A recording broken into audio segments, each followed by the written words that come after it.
सत्य है क्या? ये मंत्र जपना सत्य थोड़ी नहीं है कि तू 8 लाख बार मंत्र जप ले, 8 करोड़ बार मंत्र जप, तेरा जन्म बीत जाएगा। मंत्र जपते जपते सत्य तब भी नहीं मिलेगा, क्योंकि सत्य मंत्र है ही नहीं। तंत्र मंत्र सब झूठ है, इनमें ना भर में कोई, और सार शब्द जाने बिना कागा हंस ना होए। कबीर साहब कहते हैं ये मंत्र तंत्र सब झूठ है, छोड़ दे इसको। और किसको जान? जिसकी वजह से ये मंत्र तेरे मुंह से निकल रहे हैं, उस आत्मा की वजह से तेरे सारे काम हो रहे हैं। भले तू राम जी का पुजारी है, भले तू अल्लाह का पुजारी है, किसी ने तेरे सिर पे लठ मारा और तू जपने लग जाए राम राम राम राम राम, क्या होगा? तू जपने लग जाए अल्लाह अल्लाह अल्लाह वाहिगुरु वाहिगुरु, क्या होगा? सिर फूट जाएगा, सिर फूट जाएगा तेरा, नाम नहीं बचा पाएगा तुझे, समझो।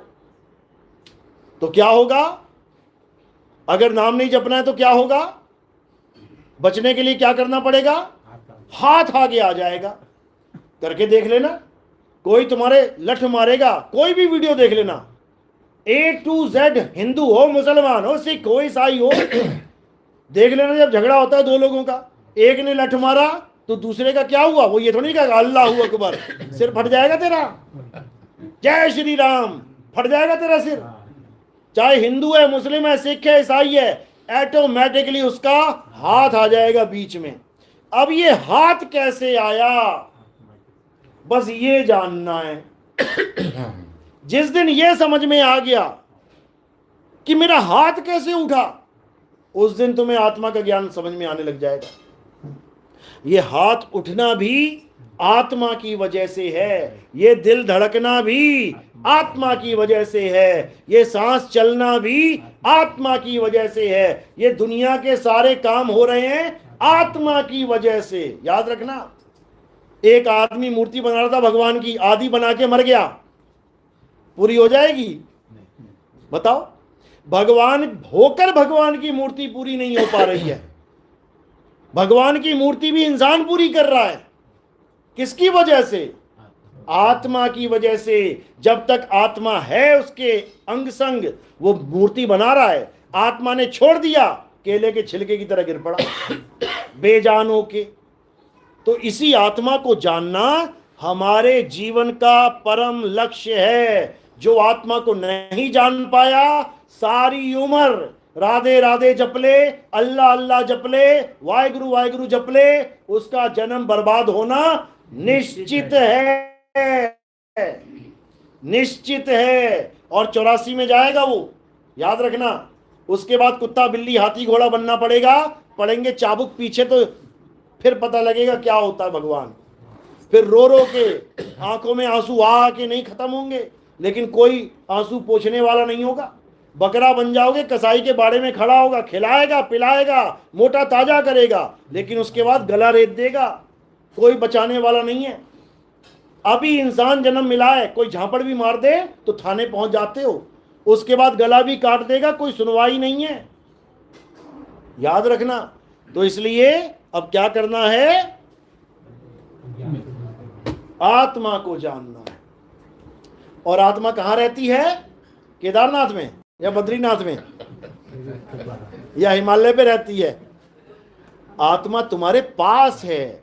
मोको कहां ढूंढे रे बंदे, मैं तो तेरे पास में। ना मंदिर में, ना मस्जिद में, ना काबे कैलाश में, ना मैं जप में, ना मैं तप में, ना एकांत निवास में।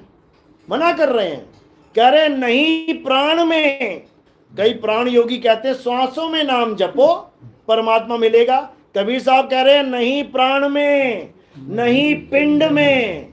लोग कह रहे हैं परमात्मा शरीर के अंदर है, अंदर है। वो कह रहे हैं नहीं है, नहीं है अंदर, नहीं प्राण में, नहीं पिंड में, और ना ब्रह्मांड आकाश में। कई लोग दो हाथ ऐसे कर लेते हैं, कहते हैं ये परमात्मा है, दोनों के बीच में परमात्मा। कौन सा पंथ है ये? निरंकारी पंथ। आप कहोगे हमें परमात्मा चाहिए, कहते हैं अभी 2 मिनट में दिखा देंगे। आप कहोगे दिखाओ, दोनों हाथों को ऐसे करेंगे, कहेंगे ये देखो इसके बीच में दिख रहा है ये। आप कहोगे कुछ भी नहीं दिख रहा है। अरे ये कुछ भी नहीं परमात्मा है। कह रहे हैं जो कुछ भी नहीं दिख रहा है ना, यही परमात्मा है। और बेचारा भोला जी, हाँ मुझे परमात्मा के दर्शन हो गए, बर्बाद हो गया, बर्बाद हो गया। नहीं समझ में आ रहा, नहीं प्राण में, नहीं पिंड में, ना ब्रह्मांड आकाश में, ना मैं त्रिकुटी में। मना कर दिया। लोग कह रहे हैं रास्ता त्रिकुटी में है जाना को पाने के लिए। जाना को पाने के लिए नहीं है, अपनी हालत खराब करवाने के लिए नहीं जाना है त्रिकुटी में। ना मैं त्रिकुटी भंवर गुफा में, ना श्वासों की श्वास में खोजी होए तुरंत मिल जाऊं एक पल की तलाश में। केवल एक पल में गुरु वेद बता दे तो आपको परमात्मा मिल जाएगा। अब क्या करना है? कहें कबीर सुनो भाई साधो, मैं तो हूं विश्वास में। यानी जिस धरती के ऊपर खड़े होकर तुम भटक रहे थे पानी के लिए, गुरु मिला तो क्या बोला उसने? बेटा जहां भी तू खड़ा है वही खोदना शुरू कर। गुरुजी को फोन किया, गुरुजी पानी के लिए भटक रहा हूं, पानी मिल नहीं रहा। गुरुजी क्या कहेगा? जहां भी तू खड़ा है वही खोदना शुरू कर। और खोदते खोदते खोदते नीचे क्या मिल जाएगा? पानी मिल जाएगा। अब उसने 50 फुट खोदा, 60 फुट खोदा, 70 फुट खोदा और पानी नहीं निकला तो क्या सोचे वो? अरे यार पानी है ही नहीं, गुरुजी झूठ बोल रहे थे। नहीं, उसको पूरे विश्वास के साथ खोदना है, चाहे 500 फुट खोदना पड़ जाए, 1000 फुट खोदना पड़ जाए, उसको पानी मिलेगा। तो इसी को बोला, कहें कबीर सुनो भाई साधो, मैं तो हूं विश्वास में। तो विश्वास तो करना पड़ेगा, लेकिन अंधविश्वास नहीं कि कोई पत्थर पूजने वाला कहे, देखो बोला ना कबीर साहब ने कि मैं तो हूं विश्वास में, मैंने विश्वास कर लिया कि पत्थर नहीं भगवान है। यह अंधविश्वास है, यह अंधविश्वास है। अंधविश्वास का खंडन करते हैं कबीर साहब, विश्वास की बात करते हैं। विश्वास होता है परखने के बाद लिया हुआ निर्णय। परखने के बाद जो उसका कंक्लूजन है, जो उसका निर्णय है, उसको कहते हैं कि अब मुझे पूरा विश्वास है। क्यों? क्योंकि मैंने परख लिया। मैथ में पूरा सवाल निकालने के बाद जो परिणाम निकलता है उसको कहते हैं 100% सत्य, कि मैंने पूरा सवाल पूरा करके आंसर निकाल लिया, मुझे पूरा विश्वास है कि यही आंसर है, तुक्का नहीं है ये, समझो। तो इसी प्रकार कबीर साहब समझा रहे हैं कि पूरा विश्वास करना है परखने के बाद। अब जैसे लोग कहते हैं मानो तो ये मानो तो गंगा जल है, ना मानो तो बहता पानी। ये विश्वास की बात चल रही है यहाँ पे कि विश्वास कर लो कि गंगा हमारी माता है, विश्वास कर दो कि गंगा जो है हमारा सबसे बड़ा धार्मिक क्षेत्र है, हमारी मुक्ति का कारण बनेगा, इसमें नहाने पे मुक्ति हो जाएगी, पाप कट जाएंगे। क्या है ये? विश्वास ही तो है। मैं कहता हूं ठीक है, अभी निर्णय कर लेते हैं इसका, परख भी तो लो ना भाई। आग में हाथ डाल के हाथ जलेगा, ये विश्वास है या सत्य है? सत्य है ना। भले तुम्हें विश्वास ना हो कि इसमें डाल के हाथ जलेगा, डाल के देख ले, डाल के देख ले, तुझे खुद पता लग जाएगा ये सत्य है। बर्फ को पकड़ के क्या होगा? हाथ ठंडा होगा। ये केवल विश्वास है कि ये सत्य है? ये सत्य है, परखने के बाद ये सत्य है। अब गंगा जल से कर्म कट जाते हैं, ये विश्वास है कि सत्य है? ये विश्वास है। चलो परख लेते हैं। आग में हाथ डाल के परख लिया कि बात सच्ची है, आग से हाथ डल जाता है। बर्फ को छू के परख लिया कि बर्फ को छू के ठंडक अब मिल जाती है। गंगा में नहा के कर्म कटते हैं कि नहीं कटते हैं, परख लेते हैं। तुम 4 कत्ल कर, 4 छोड़ो, तुम 1 कत्ल करके आ जाओ, उसके बाद गंगा में डुबकी लगाओ, पुलिस तुम्हारे पीछे है, और जल्दी भाग के गंगा में डुबकी लगा के तुम बाहर आ जाओ और कहो कि मैंने गंगा जी में स्नान कर लिया, मेरे कर्म कट गए हैं। पुलिस वाले क्या कहेंगे? नहीं, थोड़े से बचे, आ जा, तुझे बताते कैसे काटते हैं। बाकी तो कट गए पिछले जन्म के, ये जन्म वाला बचा हुआ है, वो हम काट देते हैं, आ जा। उसके बाद जब जज के सामने जाएंगे और जज फांसी पे लटकाएगा, तब समझना कि जज भी कर्म काट सकता है, जज भी कर्म काट सकता है। गंगा ने काटे कि नहीं काटे बात की बात, जज पूरे काट देगा। क्योंकि जज के पास हर कर्म का एक दंड है। तूने ये किया है, ये सजा है, तूने ये किया, ये सजा है। असली गंगा तो जज है जो कर्म काट रहा है, लेकिन सजा देने के बाद, समझो। और ऐसा नहीं कि गंगा फ्री में कर्म काट रही है। जो तुम लोग कहते हो ना कि गंगा कर्म काटती है, किसके काटे, किसके काटे थे? 7 वसुओं के काटे थे। 8 वसु थे ना, 8 में से 7 के कर्म काट दिए गंगा ने। कैसे काटे थे? अपने पति को क्या बोला कि जो मैं कर रही हूं मुझे करने देना, कभी रोकना मत। वो कहता ठीक है।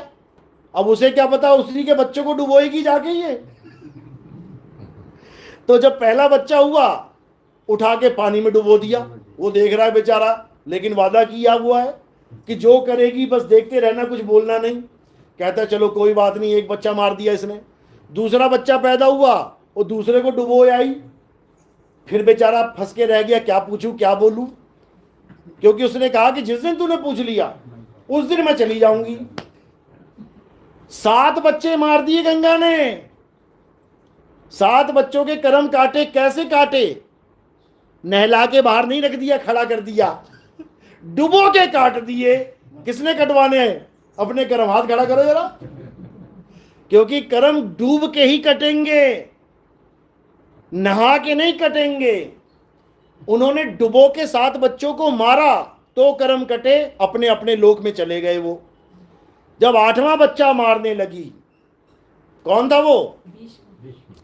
भीष्म पितामह। जब वो बच्चे को डुबोने लगी तो राजा कहता अरे मेरे सारे बच्चे मार दिए, इसको तो छोड़ दे। कहती ले पकड़, छोड़ दिया।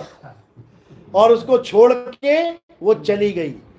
उस भीष्म पितामह के इतने इतने बुरे कर्म थे कि आप सोच भी नहीं सकते। ऐसा जीवन जिया उसने कि लोग रोएंगे उसका जीवन कथा सुन के भी। और मौत भी ऐसी दर्दनाक हुई कि बाकी तो एक तीर एक गदे में, एक धनुष बाण में उड़ रहे थे, उसके छलनी कर दिया उसको, फिर भी मौत नहीं आ रही है उसको। तो ऐसी दर्दनाक मौत उस भीष्म पितामह को मिली। गंगा उसकी माता थी, तब भी कर्म नहीं काट पाई। समझो, तुम्हारे तो क्या काटेगी, अपने बच्चे के नहीं काट पा रही है।